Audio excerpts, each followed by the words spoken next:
Ragam bahasa. Apa itu ragam bahasa? Ragam bahasa adalah variasi bahasa menurut pemakaian, yang berbeda-beda menurut topik yang dibicarakan, menurut hubungan pembicara, kawan bicara, orang yang dibicarakan, serta menurut medium pembicara.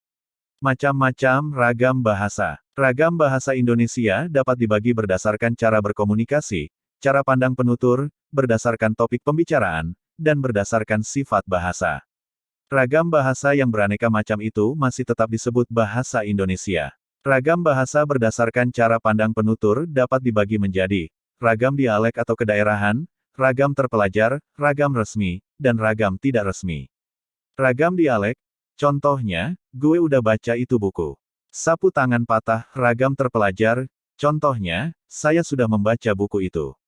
Ragam resmi, contohnya, saya sudah membaca buku itu. Ragam tak resmi, saya sudah baca buku itu. Berdasarkan topik pembicaraan atau profesi, ragam bahasa dibagi menjadi ragam bahasa ilmiah, ragam hukum, ragam bisnis, ragam agama, ragam sosial, ragam kedokteran, dan ragam sastra. Contoh, ragam hukum, dia dihukum karena melakukan tindak pidana. Ragam bisnis, setiap pembelian di atas nilai tertentu akan diberikan diskon. Ragam sastra, cerita itu menggunakan unsur flashback. Ragam kedokteran, anak itu menderita penyakit kuarsior. Ragam psikologi, penderita autis perlu mendapatkan bimbingan yang intensif. Ragam sosial, yaitu ragam bahasa yang sebagian norma dan kaidahnya didasarkan atas kesepakatan bersama dalam lingkungan sosial yang lebih kecil dalam masyarakat. Misalnya, ragam bahasa yang digunakan dalam keluarga atau persahabatan dua orang yang akrab dapat merupakan ragam sosial.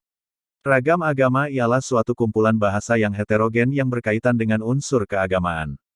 Pada dasarnya bahasa agama ini mengacu dari budaya serta lokasi agama tersebut ada. Ragam bahasa berdasarkan sifatnya dibagi menjadi ragam ilmiah dan ragam non-ilmiah. Bahasa ragam ilmiah merupakan ragam bahasa berdasarkan pengelompokan menurut jenis pemakaiannya dalam bidang kegiatan sesuai dengan sifat keilmuannya.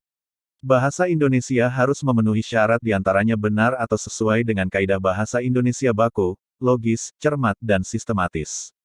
Ragam non-ilmiah adalah ragam bahasa yang digunakan dalam puisi, roman, dongeng, dan cerpen. Demikian penjelasan materi ragam bahasa.